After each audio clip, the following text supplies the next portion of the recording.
नमस्कार दोस्तों, welcome to Action Study Point. मैं हूं सौरभ शुक्ला। दोस्तों प्रैक्टिस सेट का दोस्तों आज हमारे 33वां वीडियो है। इसमें आपको जो है 50 प्रश्न दिए जाएंगे। दोस्तों सारे प्रश्न मोस्ट इंपॉर्टेंट है, इसलिए वीडियो को लास्ट तक जरूर देखिएगा। अगर आपको इस वीडियो को पीडीएफ चाहिए तो आपको हमारे टेलीग्राम से जो है इस वीडियो की पीडीएफ भी मिल जाएगी दोस्तों। लेकिन अगर वीडियो पसंद आता है तो वीडियो को आप शेयर जरूर करिएगा दोस्तों। आप वीडियो को शेयर, हमें लगता है कि आप नहीं करते हैं। शेयर करेंगे तो अधिक से अधिक लोगों तक जो दोस्तों है वीडियो पहुँच पाएगा। तो आइए शुरू करते हैं आज का वीडियो। देखिए पहला प्रश्न क्या है, 52 नंबर प्रश्न। विश्वविख्यात सोमनाथ मंदिर को किसने नष्ट किया था, या फिर सोमनाथ मंदिर पर आक्रमण किसने किया था। ये मोस्ट इंपॉर्टेंट प्रश्न है। यहाँ से प्रश्न बार बार पूछे गए हैं और सही आंसर हो जाएगा option number A, Mahmud Ghaznavi ने जो है सोमनाथ मंदिर को नष्ट किया था, इस पर आक्रमण किया था। तो सही आंसर क्या हो जाएगा, ऑप्शन नंबर ए करेक्ट हो जाएगा। अगला प्रश्न देखिए क्या है, 53 नंबर प्रश्न। राजतरंगिणी में कहाँ के राजा का वर्णन किया गया है। देखिए राजतरंगिणी जो कि एक बहुत ही प्रसिद्ध रचना है, किसके द्वारा लिखा गया है पहले तो आप ये जान लीजिए। राजतरंगिणी जो है कल्हड़ के द्वारा लिखा गया है, जो कि संस्कृत भाषा में है। यहीं से प्रश्न बनता है। और जो राजतरंगिणी है यह कश्मीर के राजवंश से संबंधित है, यानी कि जो राजतरंगिणी है इसमें कश्मीर के राजवंशों की जो है वंशावली का वर्णन किया गया है। तो सी ऑप्शन जो है यहाँ पर करेक्ट हो जाएगा। दोस्तों 50 में से आप कितने प्रश्न सही कर पाते हैं कमेंट करके ज़रूर बताइएगा। अगर आपने 40 से अधिक प्रश्न सही किए हैं तो आपकी जीएस की तैयारी अच्छी मानी जाएगी। अगला प्रश्न है 54 नंबर प्रश्न। मुगल वंश की स्थापना कब हुई थी। इस प्रश्न का उत्तर आप सभी सही दे पाएंगे। सही आंसर क्या हो जाएगा, ऑप्शन नंबर बी 1526। देखिए 1526 में बाबर ने जो है इब्राहिम लोदी को हरा कर जो है भारत में क्या किया था, मुगल वंश की स्थापना की थी। तो सही आंसर क्या हो जाएगा, पानीपत के पहले युद्ध में। ऑप्शन नंबर बी यहाँ पर हमारा 1526 करेक्ट हो जाएगा। 55 नंबर प्रश्न है, राज्यसभा का चुनाव लड़ने की न्यूनतम योग्यता उम्र क्या है, यानी कि राज्यसभा का चुनाव लड़ने के लिए न्यूनतम आयु कितनी होनी चाहिए। तो देखिए यहाँ पर आप कई बात याद रख लीजिए। किसी भी देखिए भारत में वोटर होने के लिए 18 वर्ष की उम्र होना आवश्यक है। आपको ग्राम पंचायत का चुनाव लड़ने के लिए 21 वर्ष की उम्र आवश्यक है। आपको लोकसभा का चुनाव लड़ने के लिए 25 वर्ष की उम्र आवश्यक है। और राज्यसभा के चुनाव लड़ने के लिए जो है आपकी न्यूनतम उम्र 30 वर्ष आवश्यक है। तो चारों ऑप्शन याद रखिए। बात हो रही राज्यसभा की, तो यहाँ पर आपका 30 करेक्ट आंसर हो जाएगा। आयु कितनी होनी चाहिए, 30 वर्ष होनी चाहिए। 56 नंबर प्रश्न है, भारतीय राष्ट्रीय कांग्रेस के प्रथम अध्यक्ष कौन थे। A.O.. Hume, O'Brien, Annie Besant या फिर W.C. बनर्जी। तो इस प्रश्न का उत्तर आप सभी उम्मीद है कि सही देंगे। सही आंसर हो जाएगा option number D W.C. Banerjee, यानी कि व्योमेश चंद्र बनर्जी जो थे भारतीय राष्ट्रीय कांग्रेस के पहले अध्यक्ष थे। कांग्रेस की स्थापना कब हुई थी, 1885 में हुई थी, बम्बई के गोकुल दास तेजपाल संस्कृत महाविद्यालय में। और संस्थापक माने जाते हैं A.O. ह्यूम, यानी कि Allan Octavian Hume. Annie Besant भारतीय राष्ट्रीय कांग्रेस की पहली महिला अध्यक्ष हैं, पहली महिला अध्यक्ष थी। और सरोजनी नायडू जो थी कांग्रेस की पहली भारतीय महिला अध्यक्ष थी। जॉर्ज यूले पहले अंग्रेज अध्यक्ष थे। और बदरुद्दीन तैयब जी जो थे वो पहले मुस्लिम अध्यक्ष थे। तो यहाँ से सारे प्रश्न जो है हमने आपको रिवाइज करवा दिए हैं। अगला है 57 नंबर प्रश्न। श्वेत क्रांति का संबंध किससे है। आप आसानी से बता सकते हैं श्वेत क्रांति का संबंध किससे है। सही आंसर हो जाएगा ऑप्शन नंबर बी दूध से। देखिए जो श्वेत क्रांति है इसका संबंध दूध से है। और श्वेत क्रांति के भारत में जो है संस्थापक यानी कि कौन माने जाते हैं, तो वर्गीस कुरियन का आप नाम याद रखिए। श्वेत क्रांति के जनक कौन माने जाते हैं, वर्गीस कुरियन। वर्गीस कुरियन को भारत में मिल्कमैन भी कहा जाता है। और जो अमूल है, अमूल की स्थापना भी किसने की थी, वर्गीस कुरियन नहीं की थी। तो इनका भी नाम आपको याद रखना है। अगला 58 नंबर प्रश्न है, विटामिन B1 की कमी से कौन सा रोग होता है। विटामिन B1 की कमी से कौन सा रोग होता है। तो सही आंसर हो जाएगा option number be very very रोग होता है। क्या होता है, वेरी वेरी रोग। और विटामिन B1 का रासायनिक नाम क्या है, विटामिन B1 का नाम है थायमीन, क्योंकि कभी कभी रासायनिक नाम भी पूछे जाते हैं। तो B1 का थायमीन होता है। ऑप्शन नंबर बी यहाँ पर करेक्ट हो जाएगा, बेरी बेरी। 59 नंबर प्रश्न है, कोशिका की अवधारणा किसने दी थी। कोशिका यानी कि जो सेल होता है, इसकी अवधारणा किसने दी थी। तो इस प्रश्न का सही आंसर हो जाएगा रॉबर्ट हुक ने जो है कोशिका की अवधारणा दी थी। ऑप्शन नंबर बी अगर आपने चुना है तो आपका जवाब करेक्ट हो जाएगा। 60 नंबर प्रश्न है, जख्मों को शीघ्र भरने के लिए कौन सा विटामिन लाभदायक होता है। तो देखिए जख्मों को शीघ्र रूप से भरने के लिए जो है विटामिन C लाभदायक होता है, जो कि प्राकृतिक अवस्था में पाया जाता है। विटामिन C में जो है रोग प्रतिरोधक शक्ति होती है, ये जो है इम्यूनिटी को बढ़ाता है। खट्टे पदार्थों में विटामिन सी पाया जाता है। ऑप्शन नंबर सी अगर आपने चुना है तो आपका जवाब जो है करेक्ट हो जाएगा। विटामिन सी का रासायनिक नाम क्या होता है? Ascorbic acid. क्या हो जाएगा? Ascorbic acid. विटामिन ए का होता है रेटिनॉल। अगला प्रश्न है 61 नंबर। मांसपेशियों में मुख्यतः क्या पाई जाती है? तो मांसपेशियों में मुख्यतः जो है मायोसिन पाई जाती है। सही आंसर क्या हो जाएगा? मांसपेशियों में मुख्यतः मायोसिन पाई जाती है। अगला प्रश्न है 62 नंबर। एक लड़का अपने पिता से विरासत में कौन सा गुणसूत्र प्राप्त करता है? तो देखिए सही आंसर क्या हो जाएगा? एक पिता जो है अपने पुत्र जो है अपने पिता से 22 + y गुणसूत्र जो है प्राप्त करता है। यदि बात करें गुणसूत्र की संख्या कितनी होती है तो 23 जोड़ी जो है गुणसूत्र होते हैं। मनुष्य में कितने होते हैं? 23 जोड़ी गुणसूत्र होते हैं। अगला है 63 नंबर प्रश्न। मानव शरीर में कौन सी ग्रंथि को स्वामी ग्रंथि, देखिए स्वामी ग्रंथि से आपको परेशान नहीं होना, इसको हम अंग्रेजी में मास्टर ग्रंथि कहते हैं। क्या कहते हैं? आपने नाम सुना होगा कि शरीर में किस ग्रंथि को जो है मास्टर ग्रंथि या फिर मास्टर ग्लैंड के नाम से जानते हैं? तो पिट्यूटरी ग्रंथि, जिसे हिंदी में कहते हैं पीयूष ग्रंथि। तो पीयूष ग्रंथि को जो है मास्टर ग्लैंड या फिर स्वामी ग्रंथि के नाम से जाना जाता है। तो सही आंसर क्या हो जाएगा? पिट्यूटरी या फिर पीयूष ग्रंथि। ऑप्शन नंबर सी करेक्ट हो जाएगा। अगला प्रश्न है 64 नंबर प्रश्न, 64वां। एक अश्वशक्ति यानी कि जो 1 हॉर्स पावर होता है बराबर कितना वाट होता है? यानी कि 1 हॉर्स पावर में कितना वाट होता है? तो सही आंसर हो जाएगा 1 हॉर्स पावर में जो है 746 वाट होता है। तो ऑप्शन नंबर सी 746 वाट जो है यहाँ पर करेक्ट आंसर हो जाएगा। दोस्तों देखिए सारे प्रश्न मोस्ट इंपॉर्टेंट है, इसलिए वीडियो को ज़रूर अंत तक देखते रहिएगा। कितने प्रश्न आप सही कर पाते हैं हमें ज़रूर बताइएगा। दोस्तों हम आपके लिए लगातार वीडियो लाते रहते हैं, लगातार मेहनत होता है, इसलिए वीडियो को आप शेयर अधिक से अधिक करेंगे तो काफ़ी अच्छा होगा। और चैनल पर जो भी पहले बार आए हैं सब्सक्राइब भी ज़रूर कर दीजिएगा। 65 नंबर प्रश्न है। देखिए एक दोस्तों क्लियर और कर देना चाहते हैं कि जो आपका BSSC inter level mains exam होता है इसमें सिर्फ 4 ही ऑप्शन होते हैं। यहाँ पर आपको ध्यान देना है। BSSC इंटर लेवल मेंस में 4 ऑप्शन ही होते हैं, तो ई ऑप्शन अभी आपको ध्यान नहीं देना है। किसी भी ऑप्शन में ई सही भी हो सकता है। जो हमारा BPSC होता है, BPSC में प्रमुख रूप से जो है आपको 5 ऑप्शन मिलते हैं, लेकिन Bihar SSC inter level mains में आपको 4 ही ऑप्शन मिलेंगे। ये बात आप क्लियर रखिएगा। तो बिजली के बल्ब का आविष्कार किसने किया था?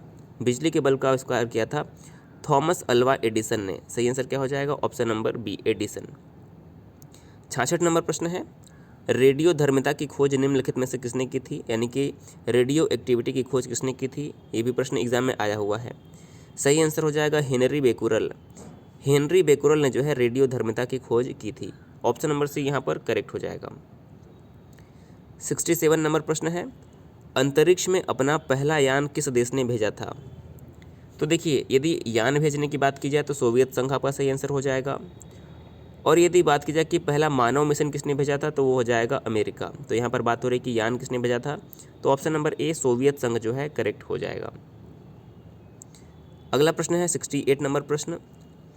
रेडियो कार्बन तिथि निर्धारण पद्धति का उपयोग निम्न में से किसके आयु निर्धारण के लिए किया जाता है? तो देखिए जो कार्बन डेटिंग होती है इसका प्रयोग जीवाश्म के आयु का पता लगाने के लिए होता है, और इसका प्रयोग मुख्यतः पुरातत्व विभाग द्वारा किया जाता है। यदि कोई भी खुदाई होती है, वहाँ पर कोई भी अवशेष मिलते हैं, तो उसका जो है आयु का निर्धारण कार्बन डेटिंग पद्धति द्वारा ही की जाती है। ऑप्शन नंबर बी यहाँ पर करेक्ट हो जाएगा। 69 नंबर प्रश्न है। जंगरोधी इस्पात का निर्माण किस धातु में लोहा मिलाकर किया जाता है? तो ऐसा इस्पात जिसमें जंग न लगे, तो लोहे में जो है निकेल मिलाकर जो है ऐसे इस्पात का निर्माण होता है। किसमें? लोहे में निकेल मिलाकर जो है जंगरोधी इस्पात का निर्माण किया जाता है। ऑप्शन नंबर बी करेक्ट हो जाएगा। 70 नंबर प्रश्न है।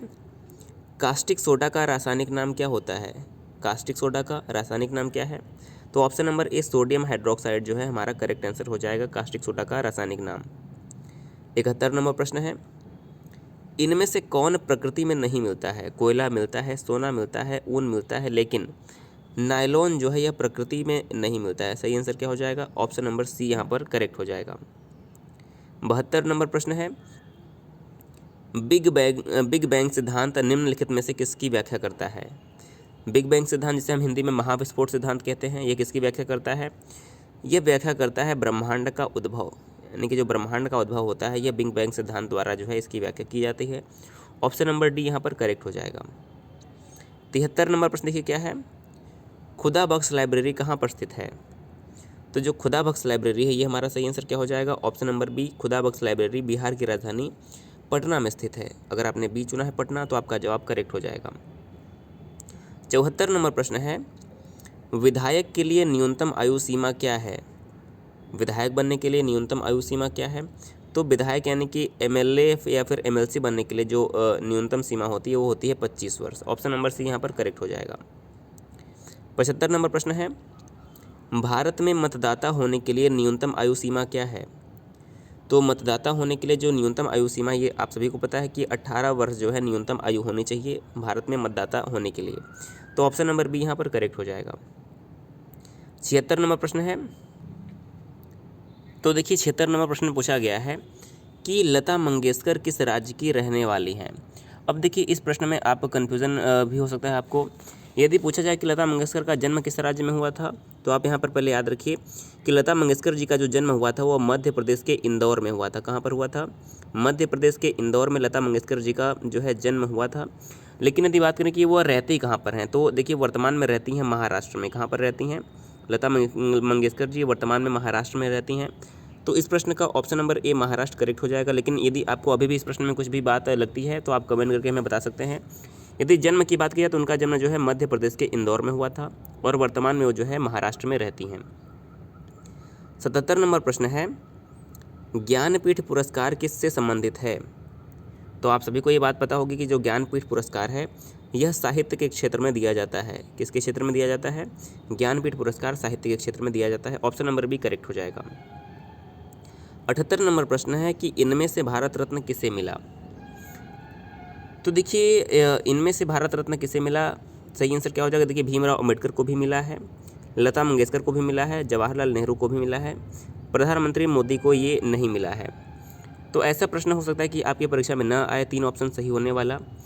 तो इस प्रश्न में सही क्या हो जाएगा? ऑप्शन नंबर ई, इनमें से कोई नहीं, उपर्युक्त में से एक से अधिक। तो इसमें से ए बी सी जो तीनों है ये जवाब सही हो जाएगा। इन तीनों व्यक्तियों को भारत रत्न मिला है। Option number D, Narendra Modi को भारत रत्न नहीं मिला है। दोस्तों ऐसे प्रश्न के माध्यम से आपको जो है तैयारी अच्छी हो जाएगी, ताकि आप जो है कई भी अन्य प्रश्न की जो है तैयारी भी कर पाएंगे। तो वीडियो काफ़ी इंपॉर्टेंट है। अगला है 79 नंबर प्रश्न, वर्तमान में किस देश में महिला प्रधानमंत्री हैं? वर्तमान में किस देश में महिला प्रधानमंत्री हैं? तो सही आंसर क्या हो जाएगा? ऑप्शन नंबर ए, बांग्लादेश। वर्तमान में बांग्लादेश में जो प्रधानमंत्री हैं शेख हसीना। शेख हसीना कहाँ की प्रधानमंत्री हैं? वर्तमान में बांग्लादेश की, और ये एक महिला प्रधानमंत्री हैं। तो ऑप्शन नंबर हमारा यहाँ पर क्या हो जाएगा? ए करेक्ट हो जाएगा। बांग्लादेश की राजधानी क्या है? ढाका। बांग्लादेश की मुद्रा क्या है? टका। अगला प्रश्न है 40 नंबर, पोखरण किस राज्य में है? माफ़ कीजिएगा, यहाँ पर 80 नंबर था। तो पोखरण किस राज्य में है? आपको पता है कि पोखरण जो है राजस्थान में है। ऑप्शन नंबर डी यहाँ पर करेक्ट हो जाएगा।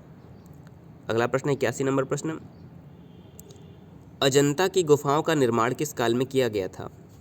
अजंता की गुफाओं का निर्माण किस काल में किया गया था? ऑप्शन नंबर ए यहाँ पर करेक्ट हो जाएगा। अजंता की गुफाओं का जो निर्माण था वह गुप्त काल में किया गया था। अगला प्रश्न है, सितंबर 1932 में महात्मा गांधी ने यरवदा जेल में आमरण अनशन क्यों किया था? तो महात्मा गांधी ने 1932 में जो है यरवदा जेल में आमरण अनशन किया था, और इसका जो प्रमुख कारण था वो था रैमजे मैकडोनाल्ड के सांप्रदायिक अवार्ड के विरुद्ध। क्या था? रैमजे मैकडोनाल्ड के सांप्रदायिक अवार्ड के विरुद्ध जो है महात्मा गांधी ने यरवदा में आमरण अनशन किया था। और बात करें कि गांधी इरविन समझौता कब हुआ था? तो गांधी इरविन समझौता 1931 में हुआ था। जलियांवाला बाग हत्याकांड जो है 1919 में हुआ था। और भारत छोड़ो आंदोलन जो है यह कब हुआ था? 1942 में हुआ था। ये सभी आपको डेट याद रखना है। अगला प्रश्न है, 1940 में व्यक्तित्व सत्याग्रह पवनार महाराष्ट्र से किसने शुरू किया था? देखिए जो बात, यदि पवनार का नाम आए तो पवनार के साथ ही आपको विनोबा भावे का नाम याद होना चाहिए, क्योंकि विनोबा भावे का संबंध कहाँ से? पवनार से है। तो व्यक्तिगत सत्याग्रह जो पवनार महाराष्ट्र से किसने शुरू किया था? तो विनोबा भावे ने ही शुरू किया था। ऑप्शन नंबर डी करेक्ट हो जाएगा। एक प्रश्न यहाँ से और बनता है कि रेमन मैग्सेसे पुरस्कार प्राप्त करने वाले प्रथम भारतीय कौन थे? तो रेमन मैग्सेसे पुरस्कार जो है सबसे पहले विनोबा भावे को ही प्राप्त हुआ था। तो ये भी प्रश्न आप याद रखिएगा। अगला प्रश्न है 84 नंबर प्रश्न, कौन सा अनुच्छेद भारतीय संविधान के अंतर्गत अस्पृश्यता का उन्मूलन करता है? तो देखिए अस्पृश्यता का उन्मूलन करने के लिए हमें क्या करना होगा? एक साथ रहना होगा। क्या करना होगा? एक साथ रहना होगा। अस्पृश्यता का उन्मूलन करने के लिए हमें क्या करना होगा?